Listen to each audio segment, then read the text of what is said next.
तो मेरे भाई, विलेन बनते नहीं, विलेन मतलब पैदा नहीं होते, विलेन बनाया जाता है। मतलब Lionel Messi hero, Cristiano Ronaldo villain, Pep Guardiola hero, Jose Mourinho villain, Gerard Pique hero and आपके सर्जियो रामोस विलेन। ये प्रमोट तो होता है, लेकिन चीज़ क्या है, उसी तरीके से कल एक 21 साल का लौंडा जिसका नाम है राउल असेंसियो, जो थोड़ा बहुत एग्रेशन के लिए थोड़ा बहुत जाना जा रहा है, अभी भी ज़्यादा मैच नहीं हुए, लेकिन ग्लिम्पसेस दिखे कि बंदा थोड़ा हरामी है, मतलब एक्सप्रेसिव है। मयूर का किस बंदे के साथ वो करना शुरू कर दिया था, चुम्मा चाटी करना शुरू कर दिया था।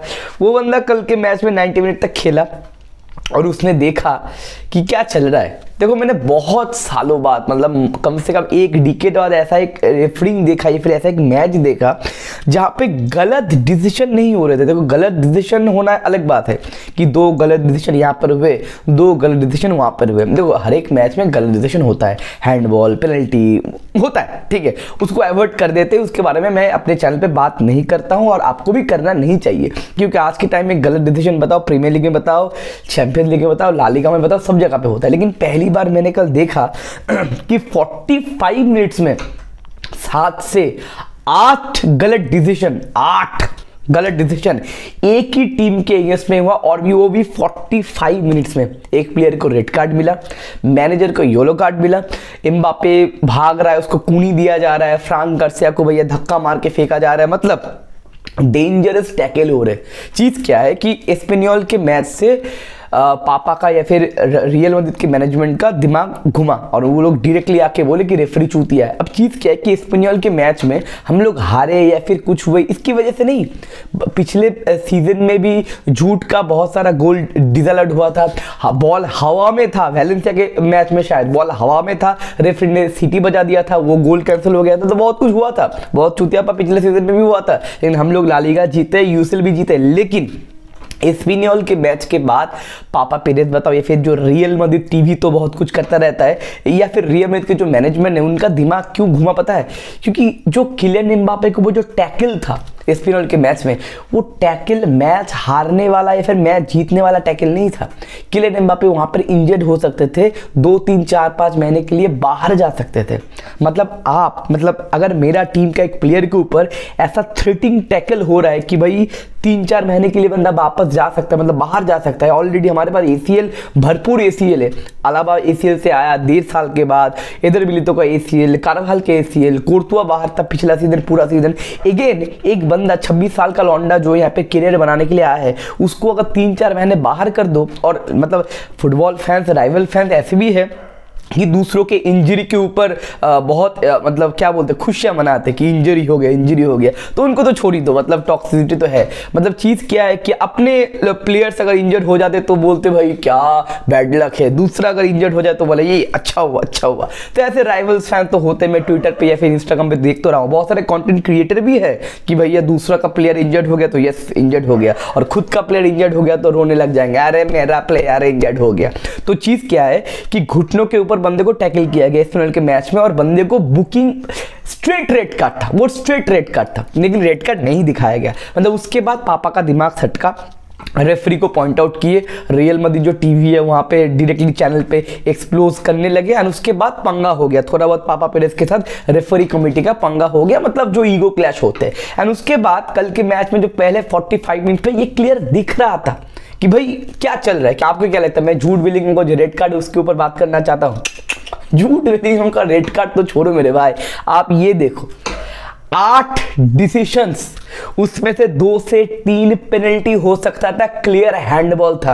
विनीशियस ने एक ड्रिबल किया, हैंडबॉल, फिर डेविलवर्दे ने क्रॉस किया, हैंडबॉल, एक और सॉफ्ट हैंडबॉल था। उसके बाद 2 बार कूनी मारा गया किलियन एम्बापे को, कूनी मुंह में कूनी मारा गया, फ्रांक गार्सिया को धक्का दिया गया, बंदा वहां पे इंजर्ड हो सकता था, एम्बापे 2 जगह पे इंजर्ड हो सकता था। तो मेरे भाई, और ये सब 90 मिनट्स में नहीं, सेकेंड हाफ में डिसीजन ठीक ठाक ही हुआ। ये पहले 45 मिनट्स में उसके ऊपर जूड बेलिंगम का रेड कार्ड, उसके ऊपर कार्लो अंचेलोत्ती येलो कार्ड। अंचेलोत्ती ये बोलने गए थे जब कोनी मारा गया या फिर एक हैंडबॉल था, अंचेलोत्ती ये बोलने गए थे कि भाई देखो मतलब कंप्यूटर है, इंटरनेट है, भार है, तो भैया प्लीज चेक कर लो, क्या प्रॉब्लम है, चेक करने में क्या दायत है। तो चेक भी नहीं किया, उसके लिए ये प्रोटेस्ट करने के लिए अंचेलोत्ती को बोला गया ये लो तुम्हारा येलो कार्ड। उसको भी रेड कार्ड दिया जाता है, पता नहीं पापा पेरेस को या फिर रेड कार्ड दिया जाता, पता नहीं। तो ये हुआ कल के मैच में। तो बहुत दिनों बाद में वो बारसा का जो चेल्सी का जो सेकंड लेग था ना, उसके बाद मेरे बहुत दिनों बाद आई थिंक उस मैच के बाद पहली बार मैंने इतना ज्यादा हाउलर देखा, इतना ही ज्यादा हाउलर। देखो रेफरी डिसीजन कभी आपके फेवर में होगा, कभी ऑपोजिशन के फेवर में होगा, होता रहता है, एक दो डिसीजन इधर उधर होते रहते हैं। जब पेनल्टी नहीं मिलना चाहिए पेनल्टी मिल जाता है, पेनल्टी मिलना चाहिए नहीं मिलता, ठीक है फाइन। लेकिन 45 मिनट्स में अगर रेगुलर बेसिस पे एक टीम के अगेंस्ट में क्लियर कट 50-50 नहीं, क्लियर कट चीज अगर आपके सामने आ रहा है और एक भी बाहर चेक करने लिए नहीं जा रहा है, अबे देना है दो, ना देना है डजंट मैटर, चेक तो करने जाओ यार। वहां पे स्क्रीन लगा हुआ है, चेक तो करने जाओ, चेक भी नहीं कर रहा है, तब आपको बोलना पड़ेगा yes that is system versus real Madrid. बहुत सारे लोग बोलते हैं रियल मैड्रिड तो भैया रेफरी को कंट्रोल करता है, मैंने एक शॉट बनाया, कौन किसको कंट्रोल करता है। चीज क्या है ना कि हमारे पास मौका था फर्स्ट पोजीशन में होल्ड करने के लिए, लेकिन ये चीज हुआ है कि कल के मैच के बाद हम लोगों ने क्रम्बल कर दिया। ऑल्दो एथलेटिको मैड्रिड में देखो, एथलेटिको मैड्रिड के ऊपर मैं भैया पॉजिटिव नहीं हूँ, कल के मैच में उनके पास अपॉर्चुनिटी था कि 1 नंबर पोजीशन में जाने का, होम मैच भी था, वो भी क्रम्बल कर गए। अब चीज क्या है कि जूड बेलिंगम के ऊपर जो चीज हुआ है, जूड बेलिंगम ने बोला है कुछ और दूसरा कुछ हुआ है। ये वीडियो रेफरेंस से प्रूव हो चुका है कि जूड बेलिंगम ने वो चीज़ नहीं बोला है, ये चीज़ प्रूव हो चुका है। एंड रियल मैड्रिड अपील करेगा कि उसके ऊपर जो बैन है, एक मैच अगर 1 से 2 मैच शायद बैन हो सकता है, वो बैन अपील ना किया जाए, क्योंकि भाई प्रूव हो चुका है कि जूड बेलिंगम भैया वो चीज़ नहीं बोले। आई विश भाई, मतलब बहुत लकी है हम लोग यार, हमारे पास वीडियो फुटेज है, नहीं तो कुछ भी मतलब रियल मैड्रिड अगर कुछ अच्छा भी बोले बाकी लोग तो बोल देंगे भैया ये खराब है। देखो क्योंकि भाई देखो at the end of the day बाकी टीम स्पेशली योर राइवल्स, उनके पास जेलसी तो आपके पास है, आपके लिए है, क्योंकि 15 यूसीएल आप देखो 15 UCL is not a easy task. Second position में जो बंदे हैं AC Milan that is 7 UCL और आपका जो मोस्ट इंपॉर्टेंट राइवल है उनके पास 5 यूसीएल है। तो आप मानो या फिर ना मानो, अब अगर बारसा फैन हो आपका तो फटता है, ये तो गारंटी है।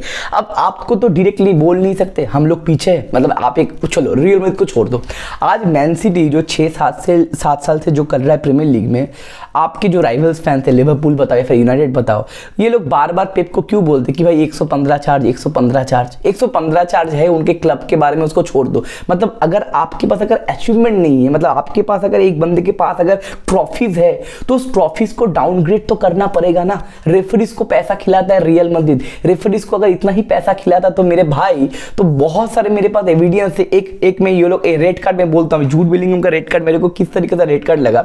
एक मैच चल रहा था चैंपियंस लीग में, that is Arsenal versus Barcelona, second league camp new में, वहां पे रॉबिन वैन पर्सी को एक रेड कार्ड मिला था। पता है क्यों? बॉल किक करने के लिए रेफरी ने सीटी बजाया, फ्रैक्शन ऑफ सेकंड में बॉल किक कर दिया रॉबिन वैन पर्सी ने, और रेफरी को लगा ये डिसरेस्पेक्टफुल है और रेफरी ने रेड कार्ड दिखा, डायरेक्ट रेड कार्ड दिखा दिया। एंड रॉबिन वैन पर्सी बोला आफ्टर द मैच, भाई 95,000 लोग चिल्ला रहे, मेरे को कैसे पता चलेगा कि सीटी बजाए वहां से दूर से। और उसके बाद रिपोर्टर ये कहते हैं, आपको पता है कि सीटी बजाना और आपका किक मारने का डिफरेंस कितना था? 1 सेकंड था। उस 1 सेकंड के लिए चैंपियंस लीग के सेकंड लेग से भैया रॉबिन वैन पर्सी को रेड कार्ड मिलता है और वो टाई बार्सिलोना जीत जाता है। तो भाई अगर देखो एज अ 90s किड ना, मेरे को ना इंटरनेट पे झांकना नहीं पड़ेगा, मेरे पास ऐसा एक्सपीरियंस है जहां पे हर एक टीम का, रियल मैड्रिड का भी मैं बोल सकता हूं, जहां पे रियल मैड्रिड को फेवरेबल हुआ है बहुत सारे मैचेस में, सारे टीम का हुआ है। ये रेफरी को पैसा देना, रेफरी को खरीदना, भाई देखो अगर ऑफिशियल बात बोले तो एक ही टीम के ऊपर ये लांछन लगाए और जानते हो आप कौन है। तो चीज क्या है, अगर एक न्यूट्रल पर्सपेक्टिव से देखो, एक रेफरी को अगर आप गाली देते हो या फिर कुछ बोलते हो, उसके लिए अगर रेड कार्ड होता है तो भाई हर एक मैच में 4-5 रेड कार्ड तो भाई रेफरी सबको देगा। चीज क्या है, और ये भी चीज है कि प्रूव हो चुका है कि जूड बेलिंगम ने ये चीज नहीं बोला। लेकिन अब चीज क्या है, चीज ये है कि हम लोग को ये एक्सेप्ट करना पड़ेगा, सहन करना पड़ेगा। सीधा बात ये है कि हम लोग झगड़ नहीं सकते, हम लोग बात बोल नहीं सकते, क्योंकि आप अगर बात बोलोगे तो कुछ लोग कुछ बात सुनेंगे, राइट। लेकिन अगर आपके पास सक्सेस है, अगर आपके पास ट्रॉफी है, तो हर एक बंदे को आपका बात सुनना पड़ेगा। अब चीज़ क्या है, कल का मैच हम लोग को जीतना था, लेकिन ओके फाइन, हम लोग ड्रॉ कर लिए, ठीक है।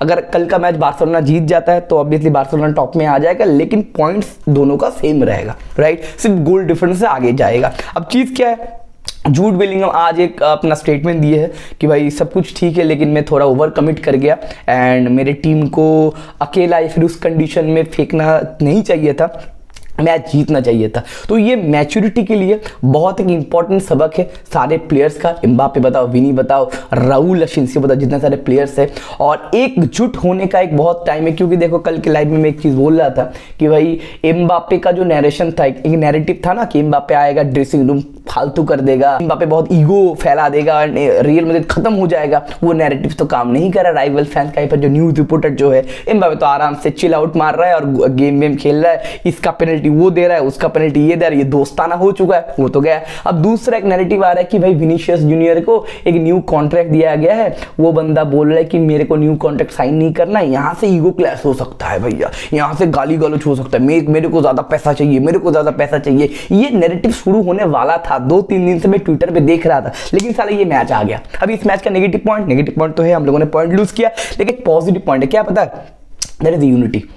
प्लेयर्स के अंदर या फिर टीम के अंदर एक यूनिटी आ जाएगा कि भाई हम लोगों को सिर्फ ऑपोजिशन को हराना नहीं है, सिस्टम को हराना है।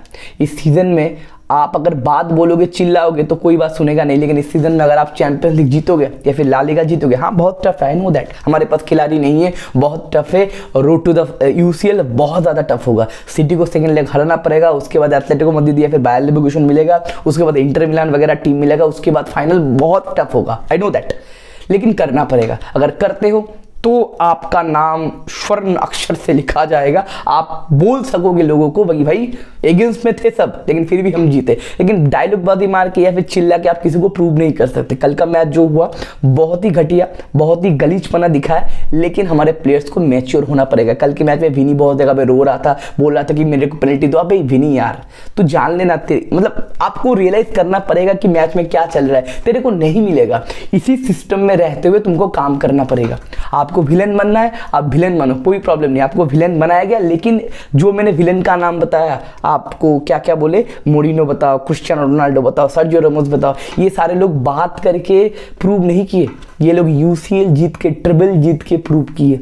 जोशी मोरिनो ने छोटे छोटे क्लब को बड़ा कुछ अचीव करके प्रूव किया कि भाई हाँ मेरे पास वो औकात है। तो भाई इस टीम के जितने सारे प्लेयर्स हैं, कल शायद एक सबक मिल चुका है कि भाई ऐसे ही इस सिस्टम में रह के, एसोसिएशन में पंगा लेके हम लोगों को जीतना पड़ेगा और हम लोग को प्रूव करना पड़ेगा ये हमारे ऊपर दम है। क्योंकि at the end of the day ये कॉन्ट्रोवर्सी, ये मैचेस लोग भूल जाएंगे। लोग क्या याद रखेंगे, ला लीगा कौन जीता, यूसीएल कौन जीता, दैट इज ऑल थिंग। एक और चीज मैं बोलना चाहता हूँ, कल के मैच के बाद आंचेलोत्ती को बहुत सारे लोग गाली दे रहे कि ब्राहिम दियाज को क्यों खिलाया, गार्सिया को क्यों खिलाया, लुका मॉड्रिच को क्यों खिलाया। भाई क्या प्रॉब्लम है, कल का मैच तो आराम से चल ही रहा था। विनीशियस जूनियर ने 2 चांसेस मिस किया, एक टैपिन मिस किया, एक बंदा कर्ल मिस किया, और बाकी तो मैच आराम से चल रहा था। 4-5 गोल यूं ही पेल लेते। एम्बापे का सुपर गोल था, बॉल आराम से रोल हो रहा था, बॉक्स के अंदर बॉल जा रहा था, 4-5 बॉल तो भाई आराम से रोल करके लेके आ गए थे। 3-4 चांस हम लोगों ने तो पहले 20 मिनट में बना दिया था। 4 बिग चांस या फिर कितना, 4 बिग चांस हम लोगों ने क्रिएट किया 10 मैन के साथ। ऊपर एक भी बंदे को सैक्रिफाइस नहीं किया। मिडफील्ड का जो प्रॉब्लम हुआ हम लोगों का, मिडफील्ड में जो खाली था, आंचेलोत्ती ने अप फ्रंट से किसी भी प्लेयर को कैंसिल आउट नहीं किया, वो फ्रंट 3 खिलाए, ब्राहिम दियाज, उसके बाद रॉड्रिगो। तो मोटा मोटी करके मैच तो कंट्रोल में था। फुटबॉल तो हमारे पास कोई गड़बड़ नहीं था। फ्रांक गार्सिया ने जान लगाया, राउल अशिंसी ने जान लगाया, लुका मॉड्रिच ने एक्स्ट्रा पेस अटेम्प्ट किया, विनीशियस ने लेफ्ट हैंड साइड से खोल के रख दिया था, गोल नहीं हुआ। सिर्फ मेरे को नहीं लगता भाई आंचेलोत्ती का कुछ गलती है, मेरे को नहीं लगता कोई भी प्लेयर का कुछ गलती है। कल हर एक प्लेयर ने अपना कैरेक्टर दिखाया, जान लगाया, बहुत चांसेस भी मिले, उनके गोल की नचा सेव भी किया, और विनीशियस के 1-2 जगह पे हाउलर था एज अ फिनिशिंग। बाकी मेरे को भैया मैड्रिड के प्लेयर बताओ, आंचेलोत्ती बताओ, मैनेजमेंट बताओ, किसी भी से 1% भी शिकायत नहीं है। लेकिन ये मानना पड़ेगा कि सिस्टम अभी गड़बड़ है, मामला पॉलिटिकल पावर एक चीज़ होता है कि पापा पेरेस के साथ पंगा चल रहा है, और आपको इसी तरीके से और भी डिसीजन मिलेंगे। एस्पिनल के मैच में भी मिला और इस मैच में भी मिला, और उसके बाद भी ला लीगा में कंटिन्यू हुआ। ये आपको सहना पड़ेगा, एक्सेप्ट करना पड़ेगा एंड आगे निकलना पड़ेगा, क्योंकि रोगे बोलोगे मेरे पास क्यों, मेरे साथ क्यों जाती हो रहा है, कोई नहीं सुनेगा मेरे भाई। अगर आपके पास रिजल्ट है तो आपकी बात सब सुनेंगे। That is all thing. I hope ये मैच्योरिटी हमारे प्लेयर्स के अंदर आए और ट्रॉफी जीते, because trophy will be our ultimate revenge and ultimate answer. हाला मत